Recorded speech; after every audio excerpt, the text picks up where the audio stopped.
ओली प्रवृत्तिका मानस पुत्रहरू सडकमा नेता बनेर हिँडेका छन् भन्दै रवि लामिछानेप्रति घनश्याम भुसालको कटाक्ष। गठबन्धनले चोलेन्द्र विरुद्ध तत्कालीन संसदमा ल्याएको माग यो के गर्नुहुन्छ भन्दै कानुन मन्त्री खड्कालाई प्रश्न। युवराज सफललाई कारबाही गर्न पूर्व मन्त्री दिलेन्द्र प्रसाद बडुले संसदमै गरे माग। भरतपुरमा एमालेको शक्ति प्रदर्शन, महिला हिंसा गर्नेलाई चितवनवासीले सजाय दिने न्यौपानेको चेतावनी। जबबाट समाजको अग्रगति सम्भव नरहेको पूर्व प्रधानमन्त्री झलनाथ खनालको टिप्पणी। देशको शिक्षा क्षेत्रको पुनरावलोकन गर्न आवश्यक रहेको सांसद आरजू राणा देउबाको भनाई। सरकारले पुरानै अवस्थाबाट जग्गाको कित्ताकाट खोल्नु देशको वर्तमान परिवेश विपरीत भएको सांसद सरस्वती सुब्बाको दावी। निजी क्षेत्रको विद्यालयमा वर्षैपछि भर्ना हुने व्यवस्था तत्काल खारेज गर्न सरकारसँग सांसद उर्मिला माझीको माग। अलपत्र अवस्थामा रहेको बुढी गण्डकी जलविद्युत आयोजनाको निर्माण कार्यलाई तत्काल सुरु गर्न सरकारलाई रुलिङ गर्न सांसद राजेन्द्र प्रसाद पाण्डेद्वारा सभामुख देवराज घिमिरेको ध्यानाकर्षण। एउटै समुदायले देश चलाउन खोजे देश दुर्घटनातर्फ जाने सांसद अमरेश कुमार सिंहको टिप्पणी। संसद राज संस्थाको पैरवी गर्ने थलो र विज्ञापन एजेन्सी नभएको सांसद लेखनाथ दाहालको भनाई। संसदमाथि सरकारको हालिमुहाली बन्द गर्न सांसद सुमना श्रेष्ठको माग। प्रधान न्यायाधीशलाई संवैधानिक परिषदमा राख्ने कुरा उचित नभएको सांसद रघुजी पन्तको दावी। हेलम्बुको आमा याङ्री साङ्दो पालरी गुम्बा दर्शनका लागि खुल्ला। गएको 24 घण्टामा नेपालमा 108 जनामा कोरोना भाइरसको संक्रमण पुष्टि। सक्रिय संक्रमितको संख्या 386 पुग्यो। पदम लिम्बुको अन्त्येष्टि शनिबार गरिने, अन्तिम संस्कार अघि शव यात्रा गरिने। नेप्से परिसूचक 15.13 अङ्कले वृद्धि। कुन कुन कम्पनीले कति कमाए यसको बारेमा पुरै जानकारी। भारतमा उच्च गर्मीका कारण 2 दशकमा 22,000 को मृत्यु। एसएससी मेन्स प्रिमियर कपमा युएईले कुवेतलाई 143 रनको भारी अन्तरले हरायो। र समाचारको अन्त्यमा दर्शक प्रतिक्रिया समेट्नेछौँ। तपाईले आज बिहान 5 बजे प्रसारण भएको समाचार पार्टी न्युज बुलेटिनमा प्रस्तुत गर्नुभएका कमेन्टहरू हामी समेट्नेछौँ। हामीलाई अन्तिमसम्म हेर्नुहोला। दर्शक महानुभाव नमस्कार। समाचार पार्टी.com को न्युज बुलेटिनमा यहाँलाई हार्दिक स्वागत छ। म प्रहलाद चन्द्र घिमिरे। सदाको झैं आज पनि हामी उपस्थित भएका छौँ। आज दिनभरिका मुख्य समाचार, ब्रेकिङ न्युज, न्युज अपडेट लगायत तपाईलाई काम लाग्ने, हेर्नै पर्ने महत्त्वपूर्ण खबरहरू लिएर हाम्रो मेहनतका लागि यो भिडियोमा एउटा लाइक अवश्य गर्नुहोला। पलपलको न्युज अपडेट हेर्नका लागि हाम्रो च्यानललाई तपाईले अहिलेसम्म सब्स्क्राइब गर्नुभएको छैन भने कृपया सब्स्क्राइब गर्नुहोस् अनि नजिकै आउने बेल आइकनलाई क्लिक गर्नुहोला। हामीलाई कहाँबाट हेर्दै हुनुहुन्छ अनि कस्तो लाग्दैछ हाम्रो प्रस्तुति त्यो कुरा पनि तलको कमेन्ट बक्समा कमेन्ट गर्नुहोला। आउनुहोस् दर्शक महानुभाव, आजका महत्त्वपूर्ण समाचार सुरु गरौँ। राष्ट्रपति रामचन्द्र पौडेललाई थप उपचारका लागि भारत लगिएको प्रसङ्गबाट। राष्ट्रपति रामचन्द्र पौडेललाई थप उपचारका लागि नयाँ दिल्ली लगिएको छ। बुधबार उहाँलाई श्रीयरको एयर एम्बुलेन्स मार्फत भारत लगिएको हो। राष्ट्रपति पौडेलको स्वास्थ्यमा समस्या देखिएपछि राष्ट्रपति पौडेललाई उपचारका लागि मंगलबार साँझ त्रिवी शिक्षण अस्पताल महाराजगञ्जमा भर्ना गरिएको थियो। चिकित्सकले थप उपचारका लागि भारत लैजान आग्रह गरेपछि उहाँलाई आज बिहान भारत लगिएको हो। नयाँ दिल्ली स्थित All India Institute of Medical Sciences एम्समा उहाँको थप उपचार हुनेछ। पेटमा समस्या देखिएपछि राष्ट्रपति पौडेलको गत चैतको 18 गते त्रिवी शिक्षण अस्पतालमा उपचारका लागि भर्ना हुनुभएको थियो। फेरि उही समस्या बल्झिएपछि थप उपचारका लागि उहाँलाई भारत लगिएको हो। यसैबीच भारतको नयाँ दिल्ली स्थित All India Institute of Medical Sciences एम्समा राष्ट्रपति रामचन्द्र पौडेलको उपचार सुरु भएको बताइएको छ। बुधबार एयर एम्बुलेन्स मार्फत भारत उहाँलाई लगिएको थियो। उहाँलाई अहिले All India Institute of Medical Sciences एम्समा पुर्याएर उपचार सुरु भइसकेको बताइएको छ। नेपालमा उपचार गराउँदा उल्लेख्य सुधार नभएको भन्दै परिवारका सदस्य र चिकित्सकहरूले थप उपचारका लागि भारत लैजान सुझाव दिएसँगै पौडेललाई भारत लगिएको हो। संवैधानिक परिषद सम्बन्धी बैठक बिना निष्कर्ष सकिएको छ। सिंहदरबार स्थित प्रधानमन्त्री तथा मन्त्री परिषदको कार्यालयमा बुधबार बिहान बसेको बैठक बिना निष्कर्ष टुङ्गिएको हो। बैठकपछि सञ्चारकर्मीहरूसँगको कुराकानीमा राष्ट्रिय सभा अध्यक्ष गणेश प्रसाद तिमिल सिन्हाले बैठकमा प्रधान न्यायाधीश नियुक्तिको विषयमा छलफल भएको तर कुनै पनि निर्णय हुन नसकेको बताउनुभयो। उहाँले अर्को बैठकले प्रधान न्यायाधीश नियुक्तिबारे निर्णय गर्ने पनि बताउनु भएको छ। प्रधानमन्त्री पुष्पकमल दाहाल प्रचण्डको अध्यक्षतामा भएको बैठकमा प्रतिनिधि सभाका सभामुख देवराज घिमिरे, राष्ट्रिय सभा अध्यक्ष गणेश प्रसाद तिमिल सिन्हा, उपसभामुख इन्दिरा राणा, उप प्रधानमन्त्री एवं रक्षा मन्त्री तथा कानुन तथा न्याय संसदीय मामिला मन्त्री पूर्णबहादुर खड्का र प्रमुख प्रतिपक्षी दलका नेता केपी शर्मा ओली सहभागी रहनु भएको थियो। वैशाख 4 गते नेकपा एमाले अध्यक्ष ओलीको निजी निवास बालकोटमा बसेको प्रमुख 3 दल बीचको बैठकले संवैधानिक परिषदको बैठक राखेर प्रधान न्यायाधीश नियुक्तिको सिफारिस गर्ने सहमति भएको जनाइएको छ। राष्ट्रिय सभाका अध्यक्ष गणेश प्रसाद तिमिल सिन्हा सहितको 8 सदस्यीय प्रतिनिधिमण्डल रुस प्रस्थान गरेको छ। बुधबार बिहान अध्यक्ष तिमिल सिन्हा सहित राष्ट्रिय सभा सदस्य वामदेव गौतम, रमेशचंद्र रायमाझी, दिलकुमारी थापा, रावल पार्वती लगायतको 8 सदस्यीय टिम रुस प्रस्थान गरेको हो। प्रस्थान गर्नु अघि सञ्चारकर्मीहरूसँग कुराकानी गर्दै अध्यक्ष तिमिल सिन्हाले भ्रमणमा उच्चस्तरीय भेटघाट र दुई देशका संसद बीच सम्झौता हुने बताउनु भएको छ। उहाँले दुई देशको संसदीय गतिविधिको बारेमा जानकारी गराउने, भ्रमणको आदान प्रदान गर्ने, संसदलाई प्रभावकारी बनाउन एकअर्का बीच सिक्ने कुराहरू उल्लेख गर्ने बताउनु भएको छ। उहाँले भ्रमणमा 9 जना उच्चस्तरीय व्यक्तित्वसँग भेट गर्ने कार्यसूची रहेको बताउनुभयो। नेकपा एकीकृत समाजवादीका महासचिव घनश्याम भुसालले नेकपा एमालेका अध्यक्ष केपी शर्मा ओलीलाई यदुवंशी मुसलको संज्ञा दिनुभएको छ। बुधबार काठमाडौँमा पार्टी निकट विद्यार्थी संगठन अनेरा सबिउले आयोजना गरेको शुभकामना आदान प्रदान कार्यक्रमलाई सम्बोधन गर्दै उहाँले यस्तो आरोप लगाउनु भएको हो। उहाँले एमाले अध्यक्ष केपी शर्मा ओलीका कारण नै वामपन्थी कम्युनिस्टमा मुसल पैदा भएको बताउनुभयो।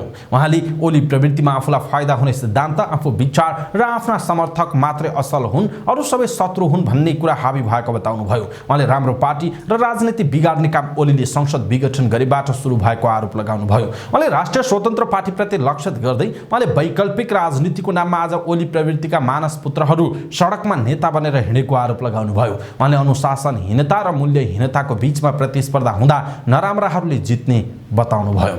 कानून मन्त्रीको समेत जिम्मेवारी पाउनु भएका उप प्रधानमन्त्री पूर्णबहादुर खड्काले तत्कालीन प्रधान न्यायाधीश चोलेन्द्र शमशेर झवेरा विरुद्धको महाभियोग अब के हुने भन्ने सभामुखले निधो गर्नुपर्ने बताउनु भएको छ। कानून मन्त्रालयमा बुधबार पदभार ग्रहण गर्ने क्रममा उप प्रधानमन्त्री खड्काले त्यो बेलाको महाभियोग अब के गर्ने भन्ने कुरा सरकारको भन्दा पनि संसदको भएकाले सभामुखको हातमा रहेको बताउनुभयो। राणा विरुद्ध सत्ता गठबन्धनले 2078 फागुन 1 गते महाभियोग लगाएको थियो। राणामाथिको महाभियोग पारित नहुने भएकाले लामो समय छलफलमै नल्याई प्रतिनिधि सभाको कार्यकाल सकिने बेला महाभियोग सिफारिस समिति गठन गरिएको थियो। प्रतिनिधि सभाको कार्यकाल सकिएपछि संसदका महासचिव डाक्टर भरतराज गौतमले महाभियोग निष्क्रिय भएको पत्र दिएपछि राणा अदालत जान लाग्दा सरकारले घरमै नजरबन्द गरेर अदालत जानबाट रोकेको थियो। सत्ता पक्षले महाभियोग नयाँ संसदमा पनि स्वतः जाने दाबी गरे पनि राणाको अवकाशसँगै यो विषयमा कोही बोलेका छैनन्। राणाको महाभियोगलाई फेरि लैजाने बारेमा सोधिएको प्रश्नमा मन्त्री खड्काले सभामुखतिर देखाउनु भएको हो। नेपाली कांग्रेसका सांसद दिलेन्द्र प्रसाद बडुले उब्रा सफललाई कारबाही गर्न माग गर्नुभएको छ। बुधबार प्रतिनिधि सभाको बैठकमा बोल्दै तथ्यहीन आरोप लगाएकाले कारबाहीको माग गर्नुभयो। दोहोरो नागरिकताको विषयमा आफ्नो नाम समेत जोडेर सञ्चार माध्यममा आएको प्रति पनि उहाँले ध्यान आकर्षण गराउनुभयो। मन्त्रीको जिम्मेवारी सम्हालिसकेका आफू जस्तो व्यक्तिमाथि लगाइएको यस्तो आरोपले जिम्मेवार नागरिकको प्रतिष्ठामा गम्भीर चोट पुगेको आएको भनाइ छ। पौडेलले पूर्व मन्त्री बडुसहित केही व्यक्तिहरूको दोहोरो नागरिकता रहेको भन्दै छानबिन गर्न गृह मन्त्रालयमा उजुरी दिनुभएको थियो। चितवन 2 मा नेकपा एमालेका उम्मेदवार राम नेउपानेको घर दैलोमा कार्यकर्ता र स्थानीयको सहभागितामा उत्साह बढेको छ। बुधबार ठूलो संख्यामा भेला भएका महिलाहरूले शक्ति प्रदर्शन गरेका छन्। अनेमा संघको आह्वानमा नेउपानेको पक्षमा शक्ति प्रदर्शन गरिएको हो। रवि लामिछानेको पक्षमा महिलाहरूलाई सामाजिक सञ्जालमा बढी देखाइएकाले एमालेले शक्ति प्रदर्शन गरेको अनेमा संघले जनाएको छ। घर दैलोपछि आयोजित कोण सभामा नेकपा एमालेकी केन्द्रीय सचिव एवं पूर्व मन्त्री पद्मा आर्यालले चितवन 2 का जनताले नैतिकताको मापनमा राम नेउपानेको विकल्पहरू खोज्न नसक्ने दावी गर्नुभयो। नेकपा एकीकृत समाजवादीका सम्मानित नेता झलनाथ खनालले जनताको बहुदलीय जनवाद भनेको पुँजीवादी यथास्थितिवाद रहेको बताउनु भएको छ। काठमाडौँमा पार्टी निकट विद्यार्थी संगठन अनेरा सबिउले आयोजना गरेको शुभकामना आदान प्रदान कार्यक्रमलाई सम्बोधन गर्दै उहाँले यस्तो बताउनु भएको हो। उहाँले अहिले पनि पुनरुत्थानवादीहरूको धारा देशमा रहेको भन्दै फेरि राजतन्त्र फर्काउँछु भनेर लाग्ने धारालाई विद्यार्थी आन्दोलन भित्रबाट बढार्न जरुरी रहेको बताउनुभयो। उहाँले समाजवादी जनवादमा पुगेर मात्र आम नागरिकको विकास सम्भव हुने बताउनुभयो। उहाँले नेकपा एमाले निकट विद्यार्थी संगठन अनेरा सबिउले पुँजीवादी यथास्थितिवादको धारलाई समाइरहेको भन्दै उनीहरूसँग वैचारिक सङ्घर्षहरू गर्नुपर्ने बताउनुभयो। उहाँले दक्षिणपन्थी अवसरवादी धाराबाट समाजको अग्रगति सम्भव नरहेको जिकिर गर्नुभयो। नेपाली कांग्रेसकी सांसद डाक्टर आर्जु राणाले देशको समग्र शिक्षा क्षेत्रको पुनरावलोकन गर्न आवश्यक रहेको बताउनुभयो। बुधबारको प्रतिनिधि सभाको बैठकको विशेष समयमा बोल्दै सांसद राणाले नेपालको सरकारी शिक्षाको स्तरमा ठूलो प्रश्न चिन्ह उठेको बताउनुभयो। उहाँले विश्वविद्यालयमा समेत विद्यार्थी भर्नाको संख्या कम हुँदै गइरहेको भन्दै यो राम्रो लक्षण नभएको बताउनुभयो। उहाँले शिक्षामा लगानी अनुसारको प्रतिफल नमिलेको पनि उल्लेख गर्नुभयो। शिक्षामा सुधारका लागि आधारभूत तथा माध्यमिक तहको निरन्तर मूल्याङ्कन गर्नुपर्ने र पृष्ठपोषण गर्नुपर्ने उहाँको भनाइ छ। त्यस्तै नतिजामा आधारित गरेर गरेर शिक्षक र विद्यालयलाई दण्ड र पुरस्कारको व्यवस्था गर्नुपर्ने उहाँले बताउनुभयो। सांसद राणाले विद्यालय व्यवस्थापन समितिको गठन र सञ्चालनमा धेरै राजनीतिकरण भएको भन्दै समितिको कार्यशैली परिवर्तन गर्न निर्देशिका अध्यावधि गर्नुपर्ने बताउनुभयो। उहाँले देशभरका सरकारी विद्यालयमा आधारभूत तहमा अङ्ग्रेजी भाषाबाट पनि गर्न नीति नियम र स्रोत साधनको सुनिश्चितता गर्नुपर्ने बताउनुभयो। प्रतिनिधि सभा सदस्य सरस्वती सुब्बाले सरकारले पुरानै अवस्थाबाट जग्गाको कित्ताकाट खोल्नु देशको वर्तमान परिवेश विपरीत भएको बताउनु भएको छ। प्रतिनिधि सभाको बैठकको आकस्मिक समयमा बोल्दै प्रतिनिधि सभा सदस्य सुब्बाले मन्त्री परिषदले भू उपयोग नियमावली 2079 लाई संशोधन गर्दै जग्गाको कित्ताकाट खोल्नु दुःखद भएको बताउनुभयो। उहाँले पुरानै अवस्थाबाट जग्गाको कित्ताकाट गर्नु वर्तमान परिवेश विपरीत भएको उल्लेख गर्नुभयो। यसले कृषि भूमि समाप्त पार्ने बाटो खोल्ने उहाँको भनाइ छ। उहाँले जमिनको दलालीकरण बढाउने पनि उल्लेख गर्नुभयो। त्यसैगरी आकस्मिक समयमा बोल्दै प्रतिनिधि सभा सदस्य श्याम कुमार घिमिरेले निजी क्षेत्रले विदेशमा ऊर्जा व्यापार गर्न सक्ने कानुन बनाउन माग गर्नुभयो। निजी क्षेत्रलाई विद्युतको आपूर्ति र व्यापारमा सहभागी हुन पाउने व्यवस्था पनि कानुनमा उल्लेख गर्नुपर्ने उहाँको माग रहेको छ। प्रतिनिधि सभाकी सांसद उर्मिला माझीले निजी क्षेत्रको विद्यालयमा वर्षैपिच्छे भर्ना हुने व्यवस्था तत्काल खारेज गर्न सरकारसँग माग गर्नुभएको छ। प्रतिनिधि सभाको बैठकमा बोल्दै उहाँले सो माग गर्नुभएको हो। सांसद माझीले वर्षैपिच्छे पाठ्यपुस्तक परिवर्तन गर्ने व्यवस्थाको अन्त्य गरी 3 वर्षमा मात्र फेर्न मिल्ने गरी कानुनी व्यवस्था गर्न पनि सरकारलाई सचेत गराउनुभयो। उहाँले शिक्षा नागरिकको मौलिक अधिकारको रूपमा संविधानमा उल्लेख गरिए पनि सो अनुसार निजी क्षेत्रको व्यवस्था गर्न सरकारले नसकेको भन्दै आपत्ति जनाउनुभयो।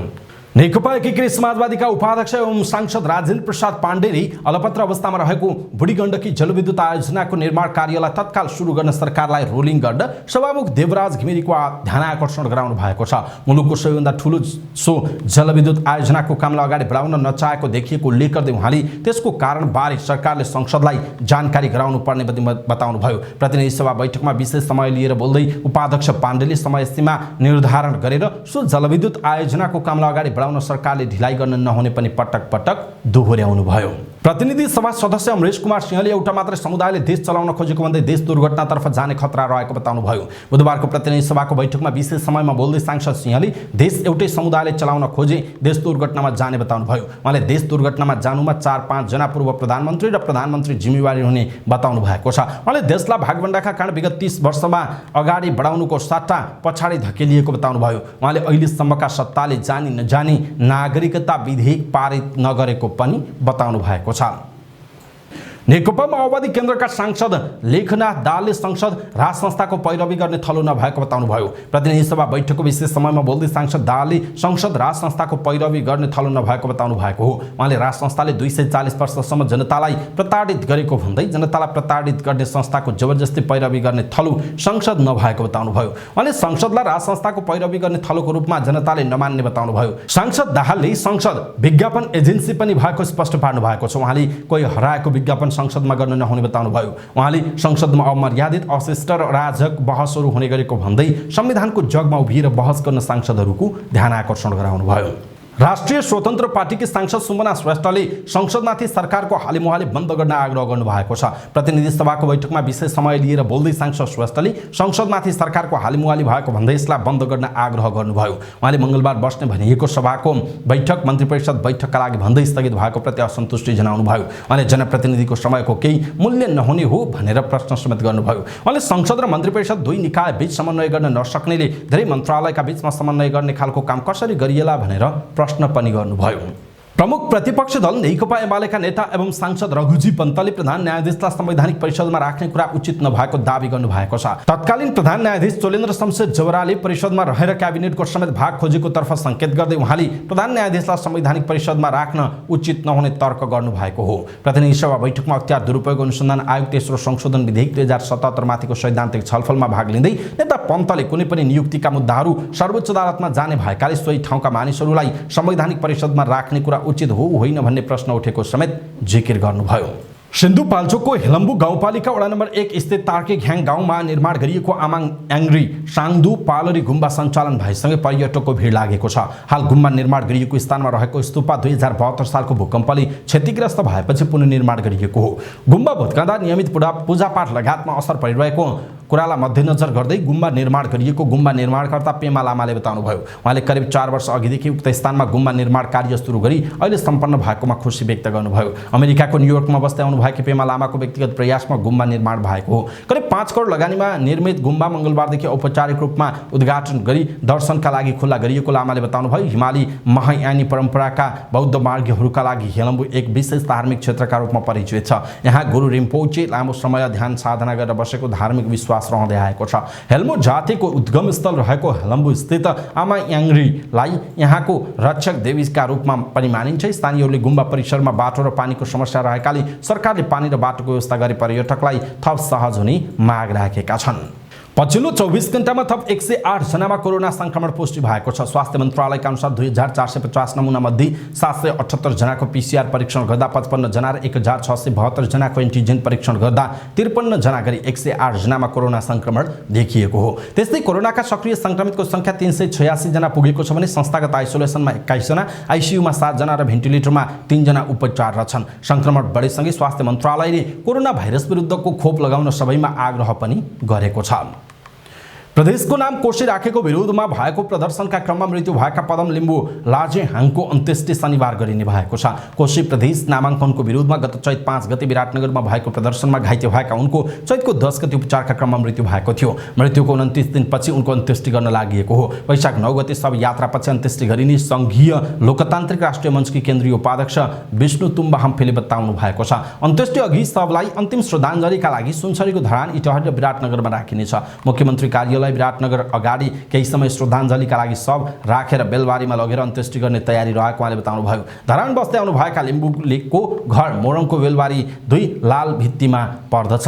प्रदेश नम्बर 1 पुनः नामाकरण संयुक्त सङ्घर्ष समितिले पदमको परिवारजनसँग समन्वय गरी सम्मानपूर्वक अन्त्येष्टि गर्ने निर्णय भएको जानकारी दिएको छ। चैतको 5 गते विराटनगरमा भएको प्रदर्शनका क्रममा टाउकोमा चोट लागेका लाजे हाङलाई चैतको 9 गते बेहोस अवस्थामा बीपी कोइराला स्वास्थ्य विज्ञान प्रतिष्ठान धरान लगिएको थियो। 10 गते उहाँको मृत्यु भएको थियो। पहिचान पक्षधरहरूको माग अनुसार सरकारले गत चैत 24 मा सहित घोषणा गर्दै उनको परिवारलाई 10 लाख राहत दिने निर्णय गरेको थियो। 42 वर्षीय लाजे हाङ संघीय लोकतान्त्रिक राष्ट्रिय मञ्च सम्बद्ध लिम्बुवान भोलिन्टियर्सका केन्द्रीय सह कमान्डर थिए। गत फागुन 17 गते प्रदेश सभाले प्रदेशको नाम कोशी राखेको थियो। पहिचान पक्षधर दल र जातीय संस्थाले प्रदेशको पुनः नामाङ्कनको माग गर्दै प्रदर्शन गरेका छन्। पछिल्लो समय निरन्तर रूपमा गिरावट हुँदै आएको नेप्से बुधबार सामान्य वृद्धि भएको छ। बुधबार नेप्से परिसूचक 15.13 अङ्क बढेर 1920.12 बिन्दुमा पुगेको छ। त्यस्तै सेन्सेटिभ इन्डेक्स 2.85 अङ्कले बढेको छ भने फ्लोट इन्डेक्स 1.12 अङ्क र सेन्सेटिभ फ्लोट इन्डेक्स 1.23 अङ्कले बढेको छ। बुधबार कारोबारमा आएका 273 कम्पनीको 25,79,000 किता सेयर 87 करोड 21,41,000 रुपैयाँ बराबरको खरिद बिक्री भएको छ। नेप्से सामान्य बढीसँगै कारोबार र कम्पनी सामान्य बढेको छ। अघिल्लो कारोबारमा 86 करोड 76,01,000 रुपैयाँ बराबर भएको थियो। नेप्सेका 13 उपसमूह मध्ये यस दिन 12 उपसमूहको परिसूचक बढेको छ। त्यस्तै एक उपसूचकको परिसूचक घटेको छ, जसमा विकास बैंक, वित्त र व्यापार उपसमूहको परिसूचक 1% भन्दा बढी बढेको छ। तर म्युचुअल फन्ड उपसमूहको परिसूचक पनि घटेको छ। बुधबार नेप्से परिसूचक सामान्य बढेसँगै 2 कम्पनीको शेयर सकारात्मक सर्किट लेभलमा कारोबार भएको छ, जसमा कालिन्चोक दर्शङ र मोलुङ हाइड्रो पावरको शेयर सकारात्मक सर्किट लेभलमा कारोबार भएको हो। तर यता आदर्श लघुवित्तको शेयर भने नकारात्मक सर्किट लेभलमा कारोबार भएको छ। स्वावलम्बन लघुवित्तको कम्पनीको यस दिन 8 करोड 83 लाख रुपैयाँको संस्थापक शेयर कारोबार भएको उल्लेख छ।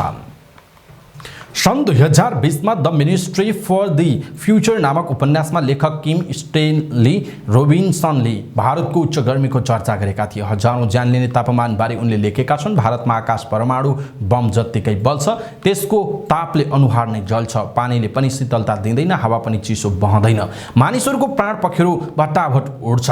रोबिन्सनको यो वाक्यांश कल्पना गर्दै त भयानक छ भने उच्च तापमानको मार सहनु परेकाहरूको पीडा झनै दर्दनाक छ। गत साता मात्र भारतमा उच्च तापमानका कारण 12 जनाको मृत्यु भयो। महाराष्ट्रमा तापमान वृद्धिका कारण हजारौं बिरामी भएर अस्पताल पुगेका छन्। भारत उच्च तापमानको जोखिममा रहेको मुलुकमध्ये एक हो।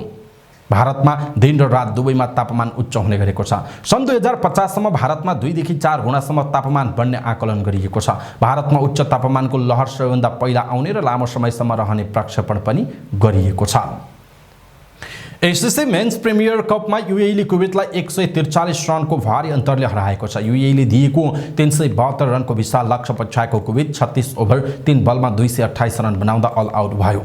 कुवेतका लागि सयद मोनिभले 68 र परविन्दर कुमारले 53 रन बनाए। बलिङतर्फ युएईका जुनैद सिद्दिकी र कार्तिक मयप्पलले 3-3 विकेट लिए। यसअघि कीर्तिपुरको त्रिवी क्रिकेट मैदानमा टस हारेर ब्याटिङ गरेको युएईले निर्धारित 50 ओभरमा 6 विकेट गुमाएर 371 रन बनायो। युएईका लागि वृत्तीय अरविन्दले 185 र रोहन मुस्तफाले 118 रन बनाए। 24 रनमा 3 विकेट गुमाएको अवस्थामा अरविन्द र मुस्तफाले चौथो विकेटका लागि 275 रनको साझेदारी गरेपछि युएईले विशाल योगफल बनाएको हो। बलिङतर्फ कुवेतका शाहरुख कोद्रुस र परविन्दर कुमारले 2-2 विकेट लिए। एसिसी प्रिमियर प्रतियोगिताको विजेता टोलीले आउँदो सेप्टेम्बरमा पाकिस्तानमा हुने एसिया कप खेल्न पाउनेछ। शीर्ष 3 टोलीले जुलाईमा हुने ACC emerging teams Asia cup खेल्न पाउनेछन्। हिजो मंगलबारदेखि सुरु भएको प्रतियोगिता आउँदो 18 गतेसम्म सञ्चालन हुनेछ।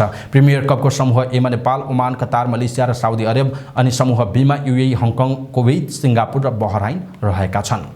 समाचार पार्टी न्यूज बुलेटिनमा पालो भएको छ समाचार पार्टी दर्शक प्रतिक्रिया। समाचार पार्टी दर्शक प्रतिक्रियामा हामीले आज बिहान प्रसारण भएको समाचारमा यहाँहरूले दिनुभएका प्रतिक्रियाहरू, यहाँहरूले लेख्नुभएका कमेन्टहरूलाई हामीले चाहिँ सेलेक्ट गरेर प्रसारण गर्ने गर्दछौँ। यहाँहरूले पनि समाचारमा कमेन्ट चाहिँ गर्दै गर्नुहोला।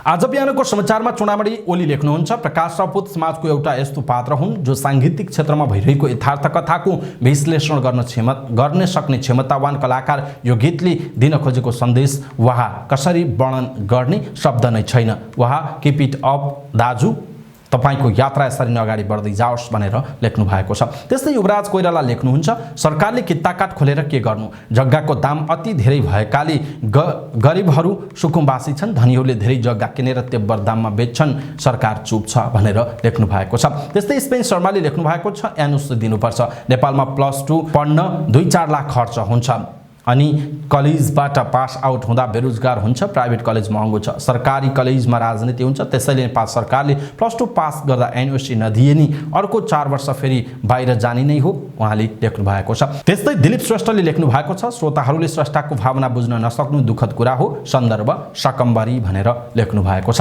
त्यस्तै नन्दबहादुरले लेख्नु भएको छ, सकम्बरी एकदमै राम्रो छ, हटाउनु पर्ने विरोध गर्नुपर्ने केही छैन, समाजमा के कसरी चलिन्छ सचेत गराउने माध्यम ठुलो माध्यम हो यो गीत, उहाँले लेख्नु भएको छ। दर्शक महानुभाव, तपाईले पनि आफ्ना धारणाहरू कमेन्ट बक्समा कमेन्ट गर्दै गर्नुहोला।